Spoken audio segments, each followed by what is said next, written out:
Приветствую всех на канале Магия Песка. Мои дорогие зрители, меня зовут Ольга, и сегодня для вас я сделаю отсыпочку на песке на такую тему. Кто сегодня много думал о вас? Кто этот человек и какие мысли были у этого человека? Загадайте, пожалуйста, на себя, задайте вопрос от своего имени. Ни о ком думать не надо. Песочек все покажет сам.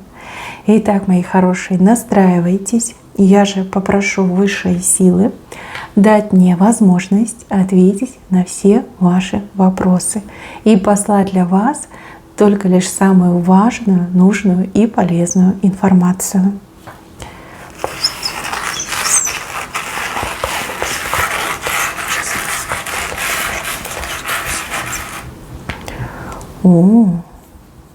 Очень красивый мужчина, много думал о вас сегодня. Красавчик, девочки, это красавчик. Его красивым считают все, не только женщины, но и мужчины его считают красивым. И мне кажется, что вы тоже его считаете красивым. Мужчина, за которым все девушки, все женщины убиваются. Неважно, там девушка свободная, либо замужняя, либо у нее парень есть.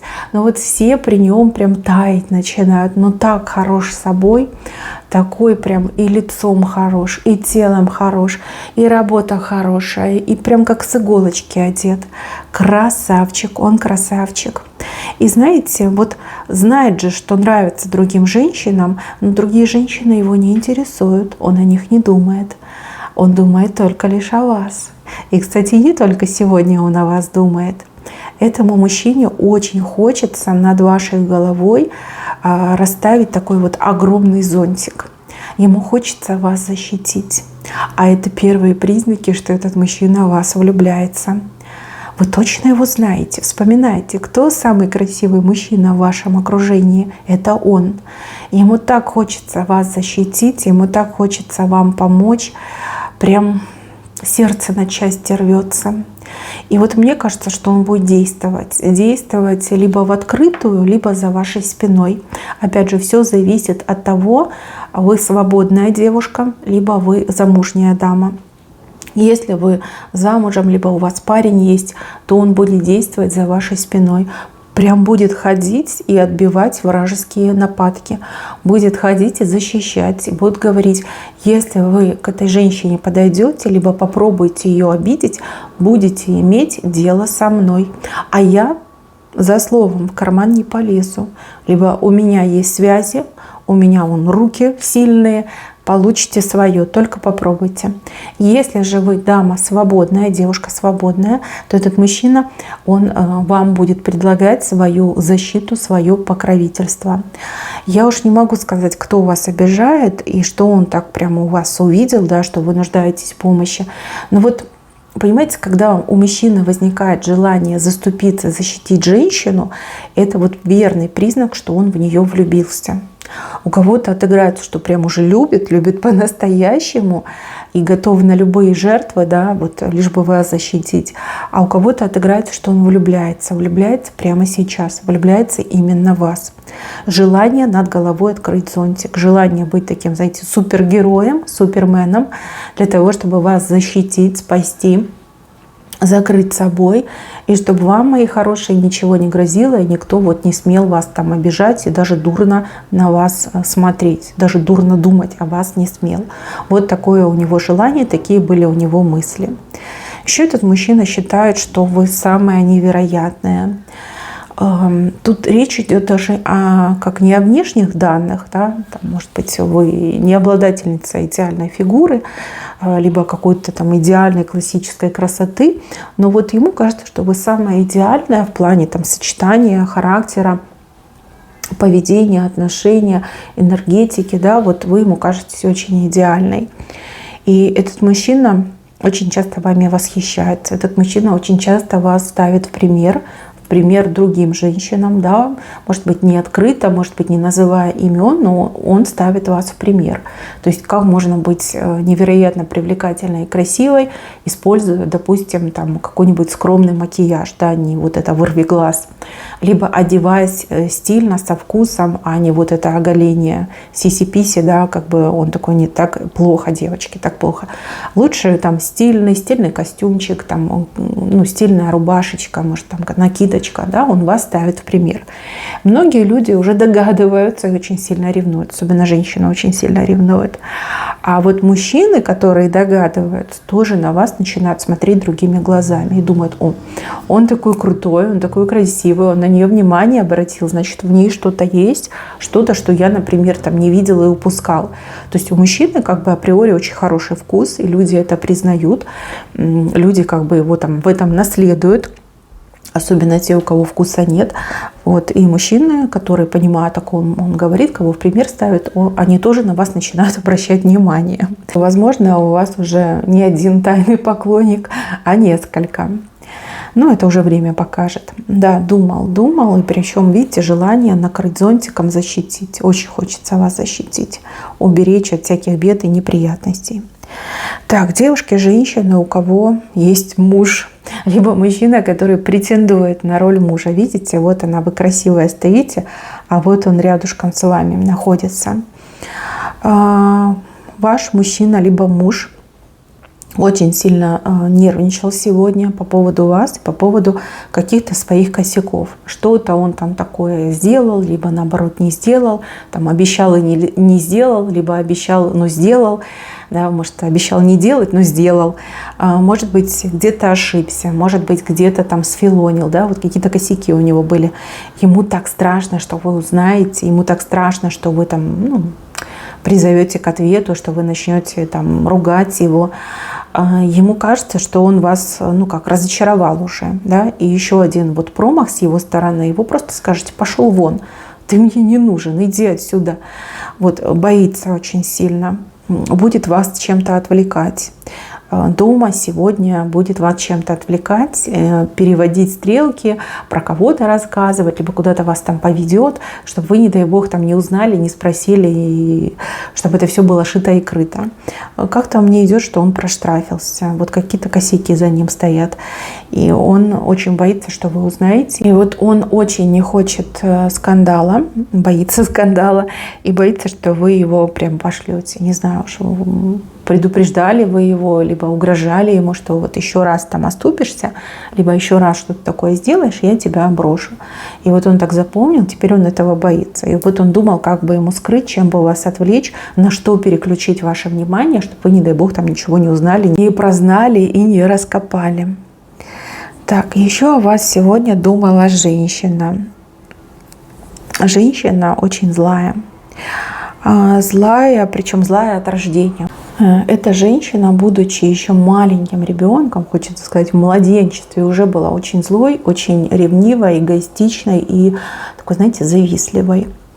Эта женщина о вас думала, и думала она, ну так, знаете, схватившись двумя руками за голову, знаете, какой горюшка, ой, беда, что же делать. Она пыталась придумать, чтобы такое сделать, чтобы на вас там навлечь какие-то беды, неприятности, что, как поступить, опорочить ваше честное имя. Да, первый вариант. Второй вариант – заказать на вас порчу. Третий вариант – подговорить против вас каких-то людей, подкупить. Четвертый вариант – прийти с вами драться. Понимаете, какие-то мысли у нее ужасные были.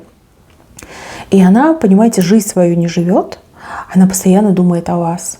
Потому что вы для нее, с одной стороны, пример для подражания, вы ее икона, вы ее образец, но с другой стороны, вы для нее как кость в горле, как конкурент, как препятствие к ее там лучикам славы. То есть она прям уверена, что пока вы есть, она всегда будет на втором месте, либо она всегда будет в тени. А вот типа если вас не станет, вот тогда все овации, все софиты, вся любовь, да, достанется именно ей. Ну, какая-то неадекватная и, ну, злобная. Вот мне идет, что она очень злобная. Мысли глупые, мысли как будто бы, я не знаю, ну, обиженный какой-то ребенок, хотя даже дети, наверное, так себя не ведут, обиженные дети. Не в обиду детям сказано, да, но вот это прям совсем не взрослое поведение, не взрослого человека. И, возможно, вы даже чувствуете, как она к вам относится. Возможно, вы уже не раз ее ставили на место, но вас она не впечатляет. То есть вы не относитесь к ней серьезно, вы не видите в ней серьезной угрозы, и вы абсолютно правы. Эта женщина, у нее все, извините, по одному месту идет. То есть что бы она ни делала, у нее ничего не получается. Ничего, потому что сам по себе человек резонирует, фонтанирует очень негативную энергетику. И можно смело сказать, что эта женщина только плохое в свою жизнь притягивает. И буквально у кого-то отыграется, что когда она желает вам плохое, это происходит именно с ней. То есть она желала, чтобы от вас там люди отвернулись, но люди отвернулись от нее. Она желала, чтобы с вами там, допустим, кто-то отношения разорвал, разорвали с ней. Она желала, чтобы у вас были неприятности, неприятности случились с ней. То есть какая-то, ну прям неудачница, хочется сказать. Но если бы она думала позитивно, возможно, бы и позитивное с ней происходило. Но она думает только в негативном ключе. Сидит, за голову схватилась и не знает, что ей придумать, как ей сейчас поступить, как вам, значит, насолить, как вам навредить. Ну, пусть думает, да. Вам от этого ни холодно, ни жарко. Единственное, что может быть раздражение по поводу нее, ну, то, что она там иногда вас может полностью там дублировать, копировать, подражать. Вот это может быть раздражение. Все остальное это пустое. И знаете, мне еще кажется, что у нее очень невеселый конец у этой женщины. А конец уже где-то вот недалеко, понимаете? Уже тучки так сгустились над ее головой, а скоро грянет гром, а скоро с неба будет падать огонь. Вот. Но она об этом не знает. Она считает, что ее ждет светлое будущее. Вот как только она от вас избавится, прям все у нее сложится идеально. Ну, глупый человек, погряз в своих заблуждениях, погряз в своих черных злых мыслях. И безрадостный конец – это то, что ее ждет. Так, еще о вас сегодня думал взрослый человек. Относительно вас, человек в возрасте, да, давайте скажем, не взрослый, в возрасте. Это может быть знакомый человек, может быть на работе кто-то, может быть по соседству, может быть кто-то из родственников. О чем были эти мысли? Мысли были достаточно теплые и сердечные. Человеку хочется для вас что-то сделать, чем-то вас порадовать, либо отблагодарить. Да, вот такие мысли были у человека. Не про плохое, а про хорошее думал человек. Но опять же, может быть, у вас день рождения скоро, да, и человек думает, надо сделать подарок. А может быть, вы человеку чем-то помогли, а человек думает, надо отплатить добром. Да? Все разные, у каждого по-своему. Мысли очень позитивные, светлые, теплые, добрые. И знаете, вот этот человек, он очень набожный человек. Возможно, этот человек даже за вас молитвы читает, да, чтобы у вас все было хорошо, чтобы плохое к вам не подходило, стороной обходило, чтобы у вас счастье в жизни было. Да, вот такие даже мысли были. И мысли, и действия. Это очень даже неплохо. И еще, не для всех, но для тех, кто очень сильно сегодня переживал. Вот у вас есть какая-то задача, либо есть какая-то проблема, и вы очень сильно переживали, что вот что мне делать, как мне справиться, получится ли у меня. Вам буквально вот с неба отвечают, что верь в себя, у тебя все получится, мы в тебя верим. Знаете, вам нельзя сдаваться, вам нельзя отступать, и вам нельзя в панику впадать. Вот если вы это все будете соблюдать, у вас все получится. Все двери вам откроются, и вы своего точно добьетесь. Может быть, на это уйдет немножко больше времени, чем вы хотели бы, либо рассчитывали, но не опуская рук, не сдаваясь, вы своего точно добьетесь, мои хорошие. На этом у меня все. Берегите себя. Всем спасибо за внимание. Всем пока-пока.